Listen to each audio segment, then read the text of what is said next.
Hello aspirants, welcome to ICE academy. দেখো, এর আগে আমরা অনেকগুলোই ভিডিও এনেছি যেখানে আমরা বিভিন্ন বিষয়ের ওপর ডিসকাশন করেছি যে রিক্রুটমেন্ট প্রসেসগুলো কীরকমভাবে হচ্ছে এবং কার জন্য কীরকম কী কোয়ালিফিকেশান লাগে বা কীরকম কী এজ লিমিট লাগে। আজকে যে বিষয়টার উপরে বা যে সেগমেন্টের উপরে আমরা কথা বলতে চলেছি, যেটার হিউজ একটা রিক্রুটমেন্ট ড্রাইভ চলতে থাকে, সেটা হচ্ছে রেলওয়ে গ্রুপ ডি পোস্ট। এইবার তোমরা যারা ফার্স্ট টাইম এই ভিডিওটা দেখছো, অবশ্যই বলবো ভিডিওটা শেষ অবধি দেখো এবং এর আগে আমাদের ইউটিউব পেজে অনেক এরকম ভিডিওস আছে, সেই ভিডিওসগুলো একবার দেখে নিও। তাতে কী হবে না, তোমরা একটা ডিটেইলড একটা ওভারভিউ পেয়ে যাবে প্রতিটা বিষয়ের ওপর। এবং আমাদের অবশ্যই ফেসবুক আর টেলিগ্রাম চ্যানেলটাও জয়েন করে যেও, যাতে তোমরা রেগুলার আপডেটস পেতে থাকো। দেখো, যেটা বলার, railway recruitment board group D, যেখানে আমরা জানি যে ভারতবর্ষে যেই মুহূর্তে আমি এই ভিডিওটা বানাচ্ছি এই সময় 18টা জোন আছে এবং 70টা ডিভিশন আছে। এই 18টা জোন বা 70টা ডিভিশনের টোটাল যে গ্রুপ ডি এর সিলেকশন হয়, সেইটার জন্য মিনিমাম কোয়ালিফিকেশন হচ্ছে মাধ্যমিক বা 10th পাস। হ্যাঁ, তার সঙ্গে আরও কিছু কিছু জায়গা থাকে, যেমন যদি মাধ্যমিক পাস না করো তাহলে ITI লাগে, বাট মাধ্যমিক এবং ITI কিন্তু কোথাও প্রয়োজন নেই। তাই আমি জাস্ট 10th পাসটা দিয়েই শুরু করলাম। নেক্সট, এজ লিমিট হচ্ছে 18 বছর থেকে 33 বছর, অর্থাৎ মাধ্যমিক পাস করে তোমার বয়স যদি 18 থেকে 33-এর মধ্যে হয়, তবে কিন্তু তোমরা এই পরীক্ষাটার জন্য অ্যাপ্লাই করতে পারবে। এবং রেলের গ্রুপ ডি এর স্টার্টিং স্যালারি যদি বলি 18,000 থেকে 56,900। আবারও বলছি, এটা কিন্তু এই যখন ভিডিওটা তৈরি করা হয়েছে সেই পে কমিশনের আন্ডারে, কারণ নিশ্চয়ই তোমরা জানো যে পে কমিশন প্রত্যেক বছর ডিফারেন্ট মিনিস্ট্রিজ কি করতে থাকে না, বাড়াতে থাকে।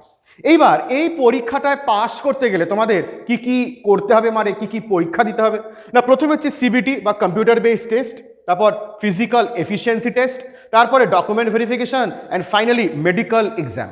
এই যে বললাম কম্পিউটার বেসড টেস্ট, এইবার কি কি না, এই CBTর আন্ডারে তোমরা পাবে জেনারেল সায়েন্স, যেখানে থাকবে 25টা কোয়েশ্চেন, ম্যাথামেটিক্স 25টা কোয়েশ্চেন, জেনারেল ইন্টেলিজেন্স 30টা কোয়েশ্চেন এবং general awareness and current affairs নিয়ে 20টা কোয়েশ্চেন, যেখানে টোটাল 100 নম্বরের পরীক্ষা এবং টাইম ডিউরেশন হচ্ছে 90 মিনিট।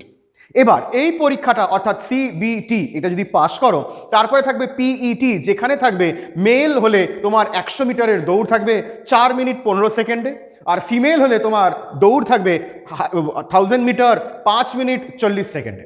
শুধু এটাই নয়, তার সঙ্গে আরেকটা যেটা লাগবে, মেল হলে তোমার 35 কেজির একটা ওজন তোমাকে তুলতে হবে, যেটা তোমাকে 100 মিটার নিয়ে যেতে হবে এবং সেটাও 2 মিনিটে, এবং এই 35 কেজি না নামিয়ে। এবং মহিলাদের ক্ষেত্রে এটাই 20 কেজি 100 মিটার এবং 2 মিনিটের মধ্যে এই 100 মিটার কভার করতে হবে। এই যদি তোমরা PET কভার করো, তারপর ডকুমেন্ট ভেরিফিকেশন অ্যান্ড মেডিকেল।